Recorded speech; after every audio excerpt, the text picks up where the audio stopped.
Alan Turing lahir di Inggris pada tahun 1912. Sejak kecil ia sudah dianggap berbeda. Ia berbicara terlalu cepat, menulis dengan tangan kiri, dan sering larut dalam pikirannya sendiri.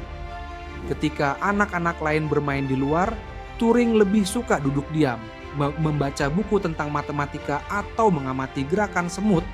Di sekolah ia dianggap aneh, tapi di balik keanehannya tersimpan kecerdasan luar biasa yang belum disadari siapapun.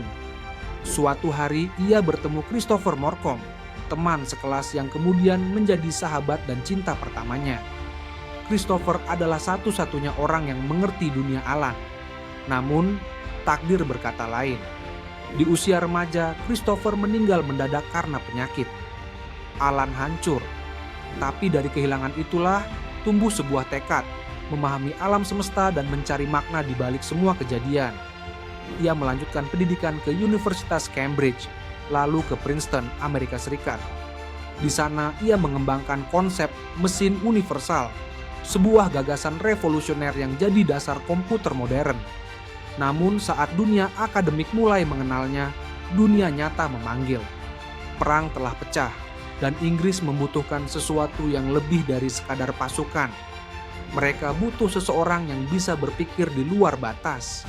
Dan Alan Turing adalah orang itu. Ketika Nazi menyerbu Eropa dan membanjiri medan perang dengan pasukan dan strategi militer, ada satu senjata rahasia yang membuat mereka begitu unggul. Mesin Enigma. Ini bukan sembarang alat. Enigma mengacak setiap pesan militer Jerman menjadi kode yang nyaris mustahil dipecahkan. Tanpa mampu membacanya, sekutu seperti buta di medan perang. Ribuan nyawa melayang setiap hari karena informasi tak pernah sampai. Pemerintah Inggris lalu mengumpulkan para pemikir terbaik di Bletchley Park, markas rahasia yang diisi para ahli matematika, bahasa, dan logika. Disinilah Alan Turing datang, bukan sebagai tentara, melainkan sebagai senjata paling tajam Inggris dalam perang kode. Dengan cara berpikir yang tak biasa, Turing merancang mesin pemecah kode yang ia sebut bombe. Mesin itu mampu menguji ribuan kombinasi enigma dalam waktu singkat, namun jalan tak mudah. Banyak rekan kerja meremehkan caranya yang eksentrik. Ia tidak pandai bergaul, canggung, dan dianggap terlalu arogan. Tapi Turing tak peduli. Ia bekerja siang malam, tidur di bawah mejanya, dan hanya ditemani kopi serta coretan rumus.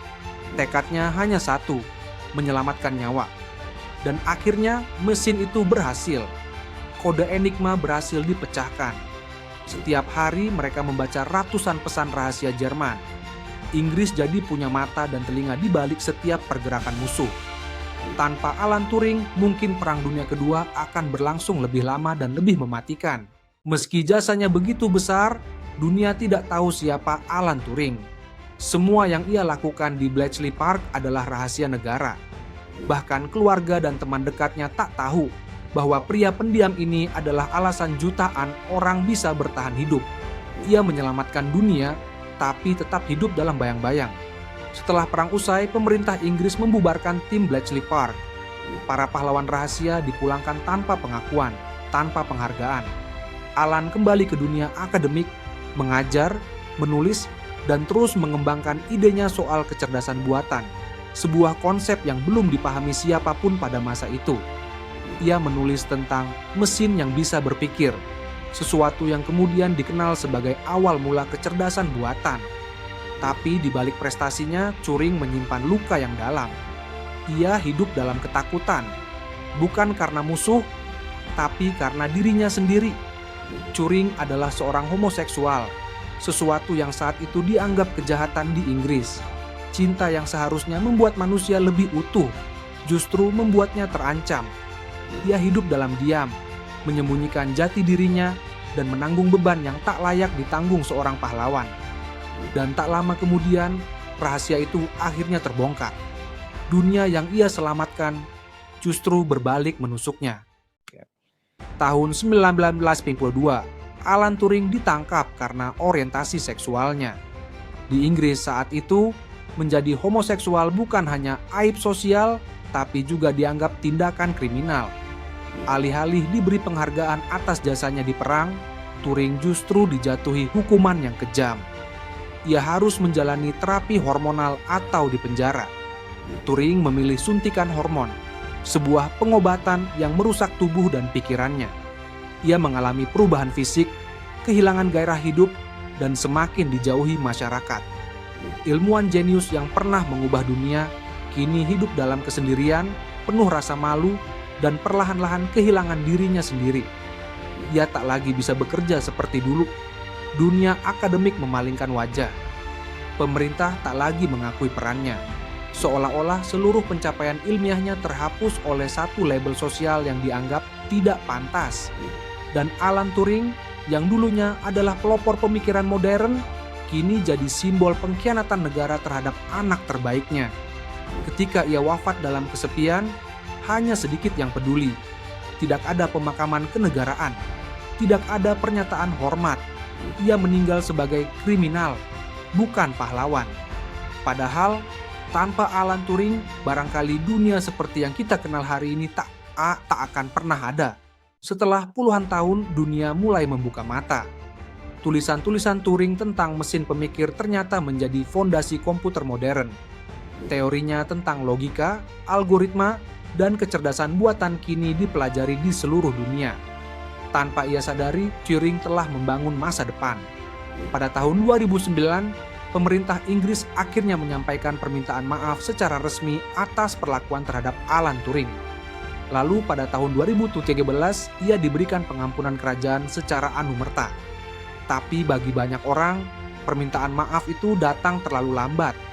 Karena seorang manusia jenius telah dikorbankan oleh sistem yang tidak bisa menerima perbedaan.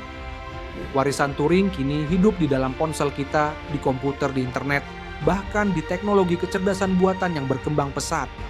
Dunia modern berdiri di atas fondasi yang ia letakkan dalam sunyi. Turing membuktikan bahwa satu ide, meski datang dari orang yang disisihkan, bisa mengguncang dunia selamanya.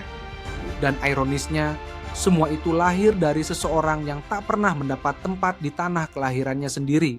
Alan Turing bukan hanya simbol kejeniusan. Ia adalah simbol keberanian untuk berpikir berbeda, mencintai tanpa takut, dan menciptakan sesuatu yang tak terpikirkan. Ia disalahpahami, dikucilkan, bahkan dihancurkan oleh negara yang ia selamatkan. Tapi waktu akhirnya membuktikan siapa dia sebenarnya, pahlawan sejati. Hari ini, setiap kali kita mengetik di komputer, mencari sesuatu di internet, atau berbicara dengan kecerdasan buatan, kita sedang memakai karya yang lahir dari pikirannya.